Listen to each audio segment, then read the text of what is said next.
Hey guys, it's Jonathan Bocher here. Today we've got possibly the 3 most important chords you're ever going to learn.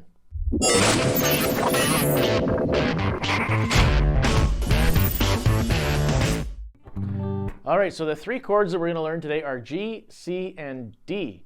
These are perhaps the most important chords, and not only because G is a very vocal-friendly key, it's a very guitar-friendly key. It's just a very popular key to be used on the guitar, but also because G makes it so easy to use with a capo. And so I'm just going to pop in a really fast little bonus for you at the end of this lesson and give you a bit of a head start on how you can turn these 3 chords into any 3 chords, okay? Any major chords. I'll put up some chord diagrams on the screen as we go through here. Quick note about that, when you see a number on a fret, that indicates which finger to use, okay? We talked about that, 1, 2, 3, 4. If you see no fingers on the thing and you see an open symbol at the top of the diagram, that means that string is meant to be played open, okay? And if you see an X, then that means don't play that string. So pretty straightforward, and it's kind of oriented like this. If you just take your guitar and go like that, it's going to go right beside the diagram, right? Like in terms of the E, A, D, G, B, E. Anyways, let's dive in. We're building on the last lesson, which if you're following along, we learned E minor and A minor. And G, C, and D are in the same key, okay? So E minor and A minor are minor chords from the key of G. So you can use all of those chords together in the same song, which is great. With G,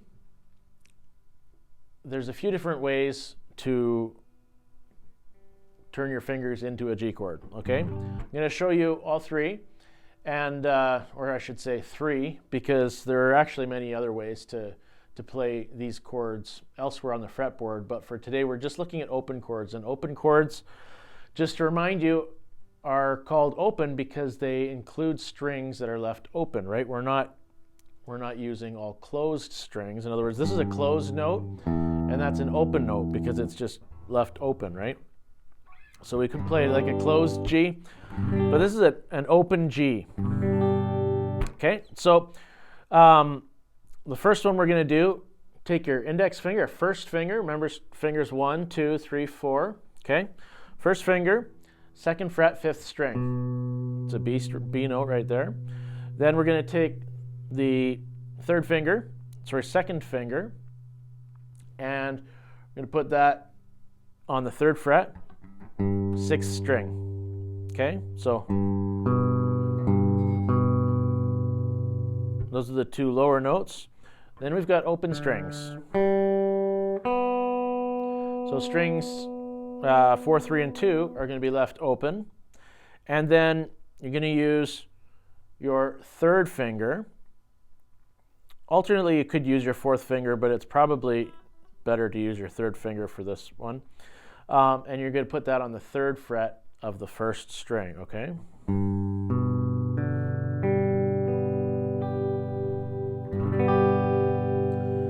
There's your G major chord. Nice sounding G major chord. Now I wanted to review, if you can't get it sounding clear on every single string, then you probably got some sort of a problem. Like, I didn't mean it that way. But if you might be pressing too hard, you might be like, especially, you notice this on electric. Listen to it real close.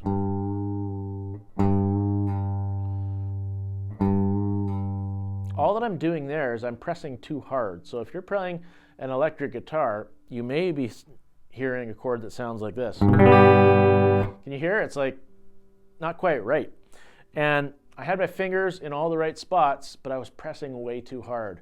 And it really pulled the intonation of those notes out of tune. So don't press too hard, especially on an electric. It doesn't take a lot of force. On an acoustic, you got to press a little harder, but you can still over press it, okay? So just enough to get the string getting a good positive contact on the fret, okay? Now, another problem could be that if your fingers are bumping into one of the other strings, right? It could be,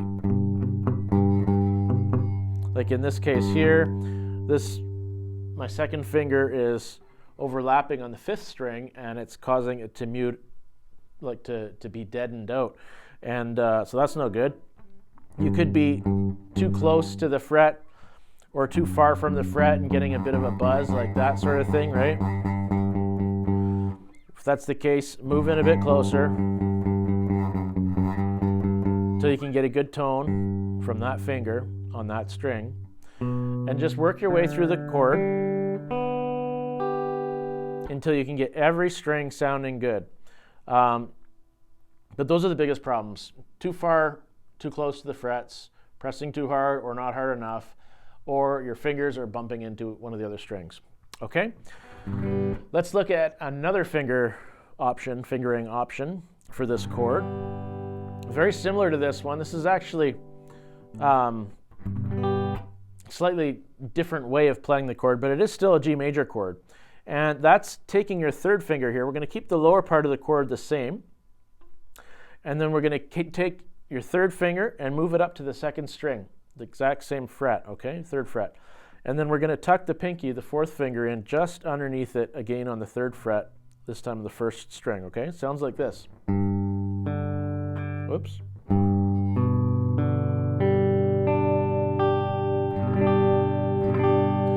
So you can hear the difference between the two chords.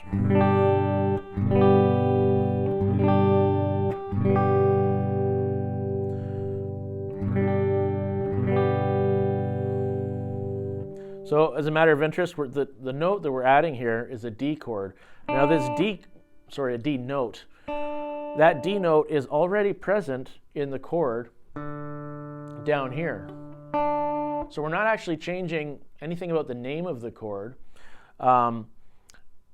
because we're just switching. We had a B note there, and now we're making it a D, okay? But we've got a B down here too. So we're just swapping. We had 2 Bs, and now we got 1, and previously we had 1 D, and now we got 2. So we haven't changed the actual notes that have gone into this chord. Okay, the last fingering I want to show you is like this. It's the same shape as the first one we learned, except that we're moving our whole hand around. And in a little bit, we're going to talk about why you might want to use these different fingerings. We're going to take the 2nd finger, put that 2nd fret, 5th string, 3rd finger, 3rd fret, 6th string, 4th finger, 3rd fret, 1st string. Okay? Sounds exactly the same. It's just a different way of doing the chord. Why would you want to use one fingering over another? Well, depends. For instance, this shape that I just showed you sets us up very nicely to switch to an open C major chord, which is going to be our next chord shape here. Because you can see these 2 fingers, 2nd and 3rd fingers, they're basically staying in exactly the same place, except they're moving down 1 string each. Okay, so they were up here, and now they're up here. So you just move that pattern. You keep the pattern intact. So G major, C major. Okay, so those are the first 2 notes. C, which is right there, 3rd fret, 5th string, and 2nd finger on the 2nd fret of the 4th string. And then we're going to skip a string, keep that one open, and then 1st finger comes in here on the 1st fret of the 2nd string, okay? And then we got to keep that 1st string open. So it sounds like this.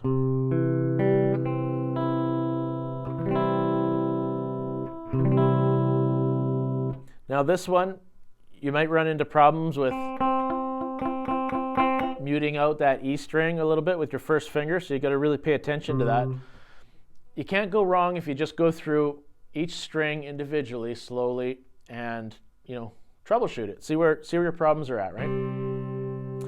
Okay, so one thing to mention about that, this low E, this 6th string here, doesn't belong in the chord. Even though the note is already in the chord, we have an E up here, for instance.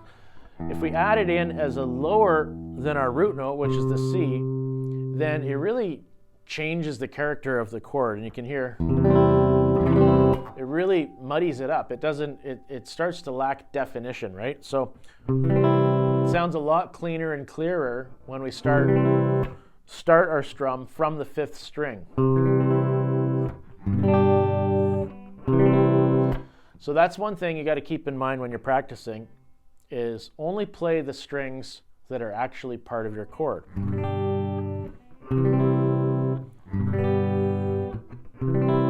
Okay? So you can practice going back and forth between those two.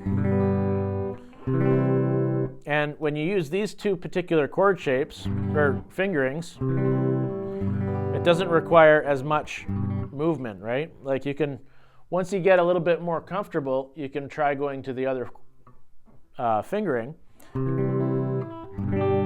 But it requires a lot more movement, right?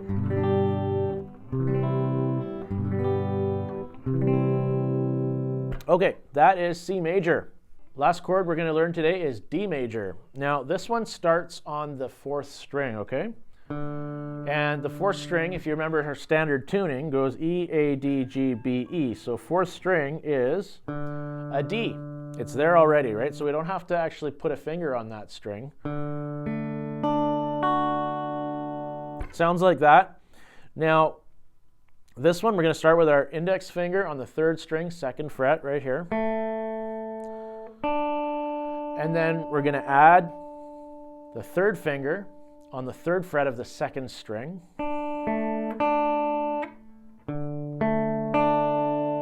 And on the 1st string, we got to tuck our 2nd finger in on the 2nd fret, okay?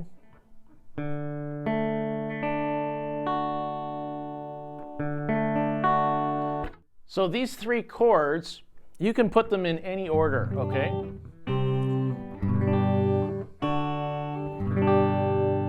It doesn't matter. They all belong together. They all fit great together. You can also interchange them, practice interchanging them with your E minor and your A minor.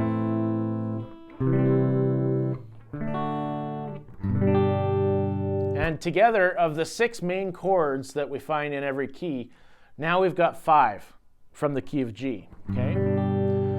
So, E minor, A minor, C major, D major, and G. And did you hear how as I went through those chords and I ended on that G, it just felt like it came home to rest, and it just felt musically that it had resolved, right? And that's because G is the tonic of our key. It's the key of G. And incidentally, that's a great way to find the key of a song, is what chord or what note makes the song feel like it's come to rest, right? All those chords built up to coming home on the G chord, okay? So practice those. You can find a list of songs on the website. You can click the link underneath PlayGuitar.com. You can find a big list of 20 plus songs that are in G major using G, C, and D. And they got links and everything like that.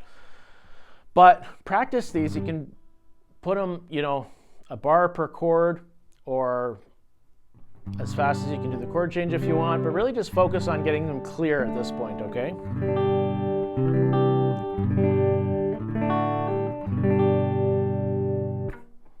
Now, quick bonus for you, real quick, capo. Now, I could talk a lot more about using a capo, and I will in subsequent lessons, but suffice to say for today that when you use a capo, it's effectively like moving the nut up, right? So I'm going to put the capo on the 2nd fret. And when I say on the 2nd fret, it's actually just behind the 2nd fret, just the same way as we talk about when we finger chords, right? Now, I'm going to pretend that this is my nut, and I'm going to play my G major shapes, you know, at the 3rd fret, so to speak, right? Because now this is fret 0, 1, 2, 3. So 3 in actual reality is the 5th fret on my guitar. But because we've moved up our open strings, now you can hear that I play this G shape, and now it's an A major, okay? So my C becomes a D, and my D becomes an E. So, and you can do this with all the open chords. E minor becomes F sharp minor, A minor becomes B minor. Isn't that cool? So you can move it up, and you know, if you want to play in B flat, you can go all the way up if you want. Now we're playing in D major.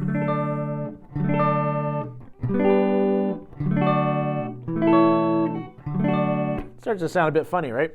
Anyhow, there's a real quick little tidbit for you in case you need to start getting into other keys right away. We're going to quickly start adding more chords though, so don't fret, pun intended. We'll get you there shortly. So practice those 5 chords, and we'll see you again in the next lesson.